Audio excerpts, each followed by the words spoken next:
Apakah ini merupakan salah satu cara Anda men-sharekan sebuah kebaikan? Ya, salah satunya ya memang bidangnya masing-masing kan.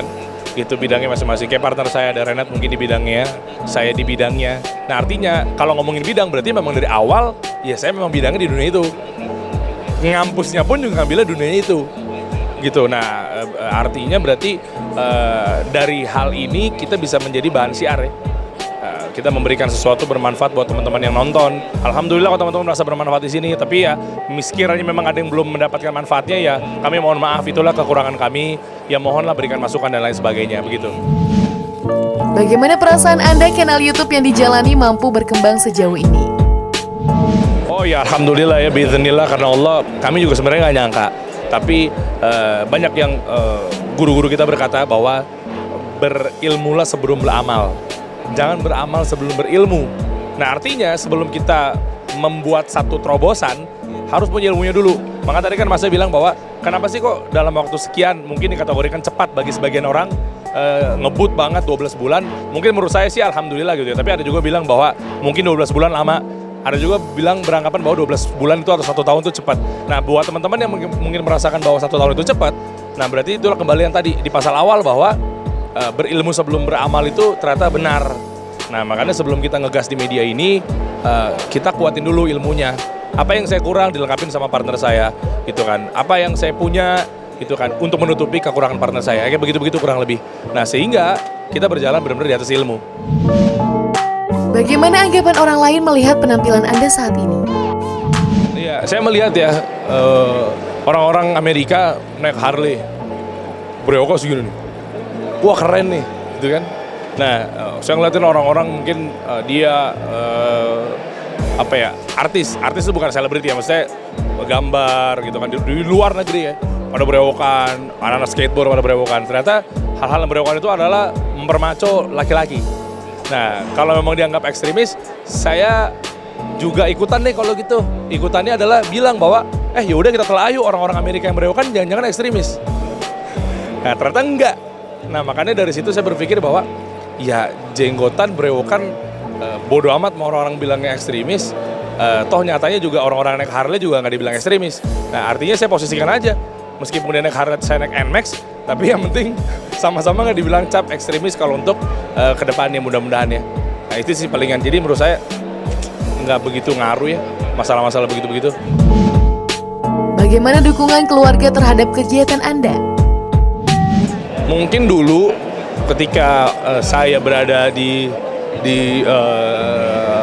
jalan yang kurang benar, mungkin keluarga bertanya-tanya, lah kok begini ya, lah kok ibadahnya begini ya, kok beragamannya begini ya, adabnya malah jadinya kencang apa segala macam.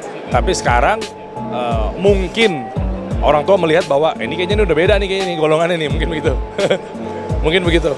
Padahal memang sebenarnya Islam juga nggak ada aliran ya, tapi maksudnya ini beda nih. Nah ternyata hal-hal kecil aja kayak misalnya adab, akhlak pada orang tua apa segala macam, ketika udah saya benahin, ternyata image dari keluarga sih nggak berpikir seperti itu. Meskipun misal di antara keluarga saya ada yang belum ngaji atau belum berdekatan dengan agama dalam tanda kutip secara serius, ya mereka pun juga nyaman.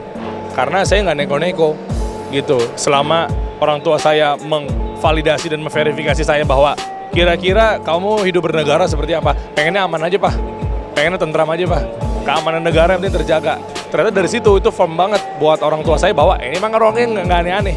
Karena yang mungkin beliau lihat di rumah, di luaran sana, dalam tanda kutip, kayaknya rame banget gitu, sibuk, rusuh, dan lain sebagainya. Nah, ternyata nggak ada di saya. Alhamdulillah, jadi keluarga menerima bagi memang mungkin keluarga-keluarga yang misal kedapatan yang belum ngaji gitu. Gitu, bro. Adakah agenda khusus dari kegiatan kanal YouTube Anda? Jadi gini, dengan adanya 1 tahun kita, melihat bahwa ternyata antusias teman-teman tuh banyak respon yang masuk. Bang, gimana caranya bikin podcast? Seru kali ya jadi siaran, seru kali ya jadi ngisi bikin konten apa segala macam.